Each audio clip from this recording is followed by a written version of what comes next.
गोजोननाय थाबाय नोंथांमोननिसिम गुबैयै एसएम निउस बड'सा आरो बड'लेण्ड बुब्लिनि मिडिया मावथि नोंथांमोननिसिम आंनि साबायखर आरो गोजोननाय बावबाय। बेयाव दा इउएन एकाडेमि फरायसालिफोरनि उदालगुरि डिस्ट्रिक्ट बेयाव गासै गं 19 फरायसालिफोर दङ बिथांमोननि माबायाव बेन्दोङाव आरो बिथांमोनहा नैबे जालांनाय 2023 मायथाइनि मेट्रिक आनजादनि एसएसएलसि आनजादनि जाफुंसार जानाय फरायसाफोरनो जाय मासि लानो हादों टप 5 बिथांमोननो बान्था होदों बा मान बावदों बिथांमोननो। दा बेयाव मोन 12 फरायसालिनिफ्राय गाहाय फोरोंगिरिजों लोगोसे फरायसा बिथांमोन नुजाथिफैनो हादों आरो बिमा बिफाबो माखासे बेयाव नुजाथिफैदों। जोबोद गोजोननाय मोनदों बिथांमोना बे बान्थाखौ लानो हानानै बा बे मासिखौ लानो हानायाव बिथांमोनखौ थुलुंगा होनाय जादों आरो इउएन एकाडेमि जि बर्ड दङ बेयाव बिथांमोनहा बे हाबाफारिखौ लानानै बिथांमोननो जि थुलुंगाखां होदों बिमा बिफाजों लोगोसे फरायसाफोरखौ बे जोबोद बाख्नायथाव जादों आरो आं आसा खालामो इयुननि बोसोरफ्राव बेफोरबायदि हाबाफारिनि गेजेरजों फरायसाफोरखौ थुलुंगाखांहोनो हागोन आरो बिथांमोनहा साबसिननिफ्राय साबसिन आनजादआव गावसोरनि पारफरमेन्सखौ साबसिन खालामनो हागोन होननानै आं आसा खालामो। इउएन एकाडेमि फरायसालिया गुबुन सरकारि फरायसालिनि गुबुन टेकनिकजों बिथांमोना जिहेतु इउएन एकाडेमि फरायसालिफ्रा गभर्नमेन्ट फरायसालि नङा बेनिखाय प्राइभेटखाय बेयाव निस्सय साबसिन जायो फोरोंनाया। मानो होनबा प्राइभेट जानायलाय बेयाव मोजां फोरोङाबा बिमा बिफाफोरनि माबानाय मोननाय नङा हेफाजाब मोननाय नङा बा गथ'फोर मोननाय नङा। बिनिखाय बेयाव बिथांमोनहा निस्सय फोरोंनाय खान्थिखौबो सरकारि फरायसालिनिख्रुइ एसे साबसिन बधय खालामो आंनि अनुमान आरो बेबायदिहै बिथांमोनहा दिनै समाजनि बर' समाजनि रायजो राजाफोरनि गोसो बोनो हादों आरो बिनिखाय गथ'फ्रा बोसोरे बोसोरे एफा एफा बांगासिनो दङ आरो फरायसालिनि संख्यायाबो अनजिमाफ्राबो बांगासिनो दङ। दा निस्सय बिथांमोना मोजां खामानि मावगासिनो दङ आरो बियो फिथाइ थायगासिनो दङ। आंनि उदालगुरि जिल्ला इउएन एकाडेमि आनजाद सामलायगिरिफोरा देग्लाय गिबि खेब टप 5 बिथांमोनखौ देग्लाय बिथांमोना गिबि खेब आं बेयाव दा गाहाय आलासि महरै लिंजादों। बेयाव फैनानै आं जोबोद गोजोननाय मोनबाय। आं बिथांमोनजों मोगा मोगि जानो हाबाय, बिथांमोनजों रायलायनो मोनबाय, बिमा बिफाजोंबो फरायसाफोरजोंबो आरो बिथांमोननि भबिष्यत जाहाथे मोजां जायो आं बेखौ बोर सारस्रिनो मोनबाय बिथांमोनजों सावरायनानै आरो आं जोबोद गोजोननाय मोनदों जे बिथांमोनहा जिउआव जाफुंसार जाहैनो हागोन आरो बिथांमोनजों रायलायनानै गम मोनबाय बिथांमोनहा साफा माने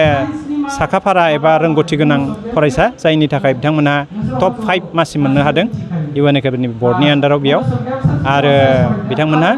गाव गावनि जिउआव जाफुंसार जाहैनो हागोना थार। नोंथांखौ बरायबाय मेट्रिक आनजादाव उथ्रिसारबाय सेथि थाखोआव बे बिथिङाव बरायजानो मोननानै माबायदि मोनदों? मोजां नांदो। दा स्कुलनिफोरखौ बाहाय गोजोन होनाय बायदि नांदो आरो ओमफ्राय आंनि न'खरनिफ्रायबो जे हेल्प होदोंमोन खस्थ' खालामदोंमोन बेफोरनि थाखाय इसनि पार्सेन्ट मोननाव थिनायखाय मोजां नांदो। ओमफ्राय दा स्कुला मोजां इउएन एकाडेमि महरिपारा बेसेबां पार्सेन्ट मोनदों? आं 88.67% मोनदों। माबायदि फरायदोंमोन आरो फरायनायाव आं फरायनायाव आंनि सार आइ आफा गासैबो हेल्प होदोंमोन, रायजोनिफ्राबो हेल्प होदोंमन। ओमफ्राय आं दा टाइम टेबोल बानायदोंमोन, टाइम समाव मुरैमोन, टाइम समाव जायोमोन लोङोमोन। ओमफ्राय दा आङो 14निफ्राय 15 आवार्स फरायदोंमोन आरो। इयुनाव मा जानायनि थांखि? इयुनावथ' आं इमान गिदिर थांखिखौ लाथ'वाखै। दा आङो जायखिजाया सुबुं सम्पद जानो हायो बेनो आंनि थाखाय गोजोननाय। आरो इयुनाव जाय मेट्रिक आनजाद होगोन नेक्स्ट बोसोराव बिथांमोननि थाखाय मेसेज होगोन दे बिथांमोनाबो जाहाथे मोजां मार्क लानानै मोजां उथ्रिनो हायो बर' हारिखौ जौगाहोनो बेनो मेसेज। इउएन एकाडेमि जितु उदालगुरि डिस्ट्रिक्टनि बर्ड बियो 2005आव दानाय जादोंमोन आरो जोङो 2005निफ्रायनो बेखौ मावबोबाय थादों। बेनि उनाव जोंहा मोनसे समाव ओरैबायदिमोन UN एकाडेमियाव गावनि बिजाब गैयामोन आरो जोङो 2012आव जोङो बेबायदि बिजाबनि क्राइसिसखौ जों गोबारैनो हमदांनो हादोंमोन मानोना प्राइभेट फरायसालियाव जोङो गोबां गभर्नमेन्टनि बिजाब बाहायदोंमोन बे समाव माने जोंहा गार्जेनफोरनि गोबां अजद दंमोन मानोना प्राइभेट फरायसालियाव जुदि गभर्नमेन्टनि बिजाबखौ बाहायोब्ला बिथांमोना खोब असुबिदा मोनो दा बे बाथ्राखौ साननानैनो जोङो 2013निफ्राय जोङो UN एकाडेमियाव जि गावनि नाजानायजों माखासे बिजाबजों साफायनो लादोंमोन जोङो मोजां स्टेन्डार्डजों आरो बेजोंनो आं आसा खालामो जोंनि गथ'फ्रा गोबां दावगानो हादों मानोना जोङो बेखौ माखासे CC पेटार्न लोगोसे NCERT CBSE पेटार्नावबो जों माखासे बिजाबखौ जों बानायनो लादों आरो बे हिसाबै माखासे स्टेन्डार्डजों जोङो बिजाबखौ बानायनानै गथ'फोरखौ जुदि जोङो मोजां सोलोंथाइ होनो हायो अब्ला बिथांमोना जिउआव मोजां मानसि जानो हागोन बे बाथ्राखौ जों सानदों आरो जोङो मोनसे बाथ्राखौ नायदों मेटेरियल्सआ जुदि मोजां जायोब्ला सोलोंथाइयाबो मोजां जायो आरो फोरोंगिरिफ्राबो मोजां मेटेरियल मोनब्लासो बिथांमोना फोरोंनायखौ मोजां मोनो बेनिखायनो बे बेबस्थाखौ लानाय जादों आरो दिनै जिहेतु जोंहा बरायनाय हाबाफारि बे बरायनाय हाबाफारियाव जोङो 7 स्टुडेन्टखौ बरायदों लोगोसे जोंहा जिहेतु उदालगुरि डिस्ट्रिक्ट आन्डार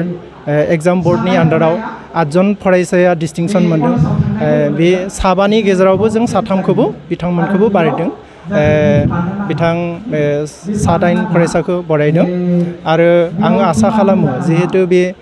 फार्स्ट माने बरायनाय आरो बेयाव जोङो बड' इडुकेसनेल मोनसे ससाइटि दङ बे ससाइटिजों बिथांमोनखौ जों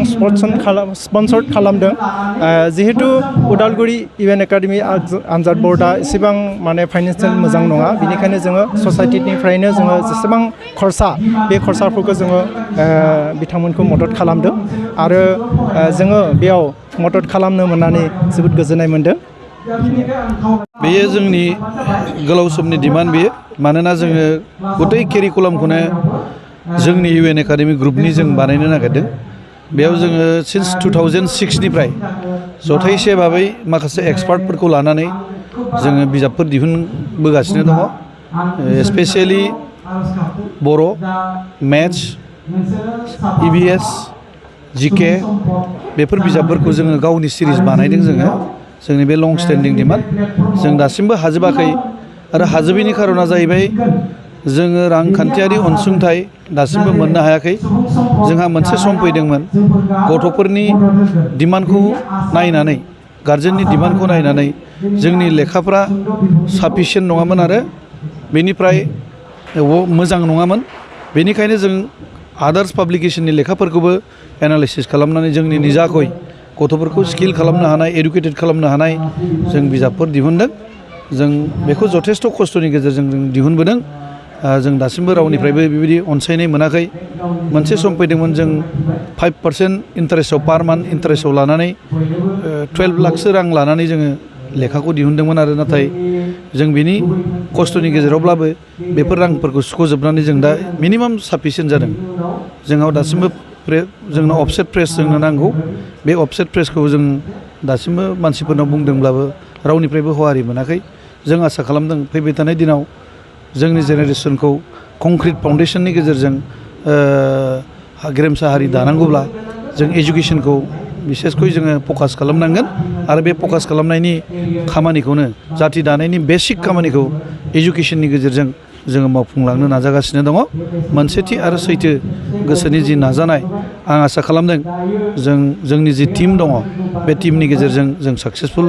जानो हागोन होननानै आं आसा खालामदों जोङो दिनै नुहुरदों जोंनो मोनसे एकाडेमिक काउन्सिल नांगौ बे एकाडेमिक काउन्सिलखौ जोङो दासिमबो फुल प्रेजेन्ट खालामनो हायाखै एक्सपार्टफोर नांगोन बेवहाय जों अलरेडि डक्टर प्रफुल्ल बसुमतारी सुभाष राभा केशव बर' बिथां MLE माल्टिलिंगुवेल एजुकेशननि एक्सपार्टफोरखौ जों मोननो हादों बिथांमोननि गाइडनि गेजेरजोंनो आरो माखासे मानसिफोरखौ मोनसे गोग्गो आखाइनि बा राफोद आखाइनि राइटार्सफोर एडुकेशनिस्टफोरखौ लानानै जों एकाडेमिक काउन्सिलखौ दानो नागिरदों जों साक्सेसफुल जादों मोनसे नांगौ जादों पाब्लिकेसन बर्ड लेखा दिहुननायनि बेनि थाखायबो जों मोनसे एक्सट्रा मेकानिजम जों बानायदों पाब्लिकेसन बर्डखौ जोङो दानो हादों बेनिफ्राय एकाडेमिकखौ जोङो मोजाङै लांनो थाखाय एग्जाम कन्डाक्ट खालामनाया जोबोद इम्परटेन्ट आरो बे एग्जाम कन्डाक्ट खालामनो थाखायनो जों एग्जाम बर्डखौ दानाय जादों बेयावहाय बाक्सानि मोनसे सनितपुरनि मोनसे समाव गोबां दङमोन उदालगुरिनि 19तासो स्कुल दङमोन जों मोनसे आमब्रेलानि सिङावनो दङमोन एग्जामफोरखौ जोङो जइन्टलि कन्डाक्ट खालामबोदोंमोन 2006निफ्राय खिन्थु दिनै माखासे स्कुलफ्रा गावनि बेक्तिगत कारनावनो जा माबा मोनसे उसुबिदानि थाखाय जोंनि आमब्रेलायाव गैथ'वा बिथांमोना खिन्थु बिजाबफोरखौ फ्राय जोंनिनो बिथांमोना लाङो जों दिनै जोबोद खुसि मानोना जायफोर बर' MIL खौ जों दिहुनदों केशव बिथां सुजुनायनि गेजेरजों आरो बिनिफ्राय GK बेनिफ्राय मेथ्स अल आसाम मथा मथि प्राइभेट स्कुलफ्रा जोंनि लेखाफोरखौ दिनै अनसायदों बे जोंनि थाखाय मोनसे गिदिर एचिभमेन्ट जोंहा जेबो जों सिम्पेथि रावनिफ्रायबो मोननो हायाखैब्लाबो बुंब्लाबो मोननो हायाखैब्लाबो बे जोंनि एचिभमेन्ट बर' जाथिनि एचिभमेन्ट होननानै जों सानो जों आसा खालामदों बेफोरबायदि स्टेप मोनसे स्टेप मोननै मावलांनायनि गेजेरजों जोङो डक्टर इन्जिनियार साफा सानै ओंखारबाय जोंनियावबो जथेस्थ नार्स पेरामेडिकेलाव जथेस्थ गथ'फ्रा स्कप लाहैनो हाबाय खायसे आर्मि पुलिसाव थांबाय खायसे जों दा साफा सानैया मास्टार मावनानै दं जोंनि फरायसाफोरा बे जोंनि थाखाय जोबोद गोग्गाथाव बाथ्रा जों दिनै नैबे टप 5 थामहिनबा स्टार डिस्टिंसनफोरखौ फेलिसिटेसन होनायनि गेजेरजों आङो समाजनि रोंखा राखा मानसिफोर आफादफोर आरो राजखान्थि हान्जाफोरखौ आं खावलायनो सानदों जाथि दानायनि देरसिन खामानिया गथ'फोरखौ फोरोंनाय आरो बेखौ फोरोंनायनि माखासे मेकानिजम्सफोरनि दरखार दङ फान्डिंनि दरखार दङ जाहाथे रावबो बुंनाङालासे सयसाय इम्परटेन्सखौ अनुभब खालामनानै गोनांथिखौ अनुभब खालामनानै जाहाथे बिथांमोना एभेल खालामना होयो सुबिदाफोरखौ होयो आं बेखौ आंनि गोरबो इसिंनिफ्राय उदालगुरि जिल्ला एग्जाम बर्डनि जानानै पाब्लिकेसन बर्डनि जानानै एजुकेसन ससाइटिनि जानानै हाम्बल मोनसे रिकुवेस्ट खालामबाय मानोना बिथांमोना साफ्रोमबो जायफोर दिनै पलिटिकेल स्टेजाव थानानै खामानि मावदों बिथांमोना मास्टार रेस होनदों दिनै फरायसा आफादाबो होनदों साहित्य सभायाबो होनदों जोंनि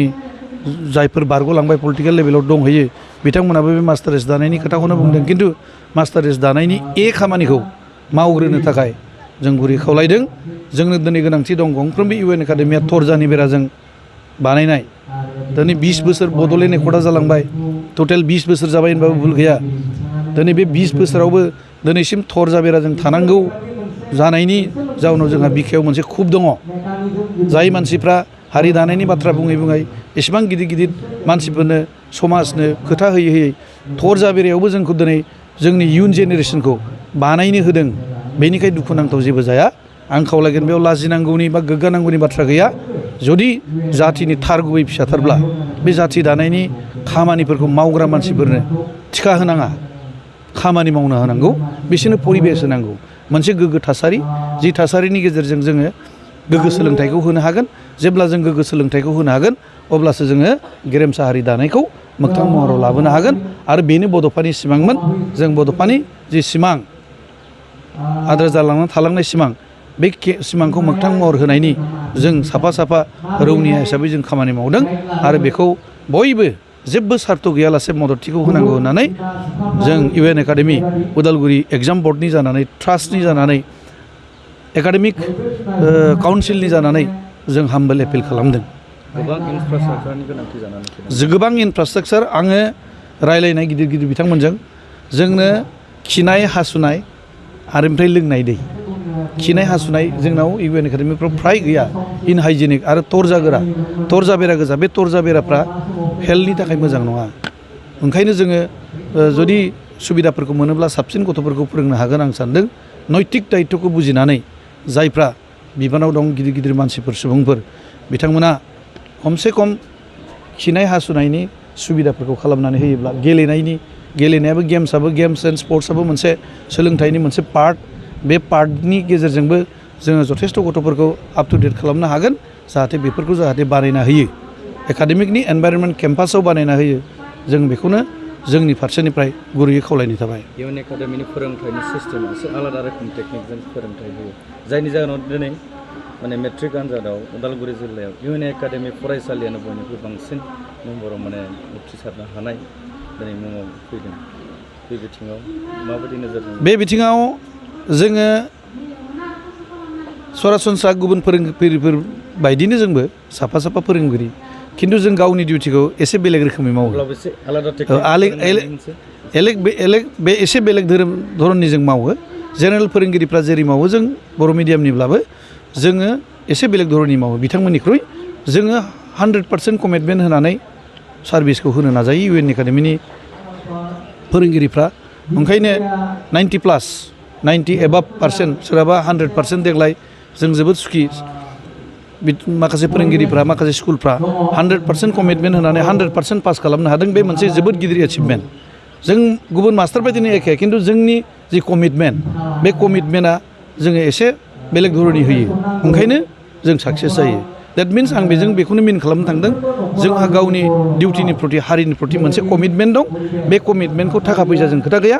दरमाहा गैयाब्लाबो इनफ्रास्ट्राक्चारबो गैयाब्लाबो 100% कमिटमेन्ट होनानै मावदों आरो बे साफ्रोमबो फोरोंगिरि गाहाय फोरोंगिरिफ्रा मावदों आरो बिनि थाखायनो जों रिजाल्टखौ मोजां मोननो हादों होननानै जों सानो इउ एन एकाडेमि एग्जाम बर्डआ दिनै नोंसोरखौ फरायदों माबायदि फिलिं एसे मोजांखौनो नांदों माने गाव नाजानायनि गेजेरजों मोननो हादों फिथाइखौ एसे गोरलैखौनो नांदों आरो मोजां नांदों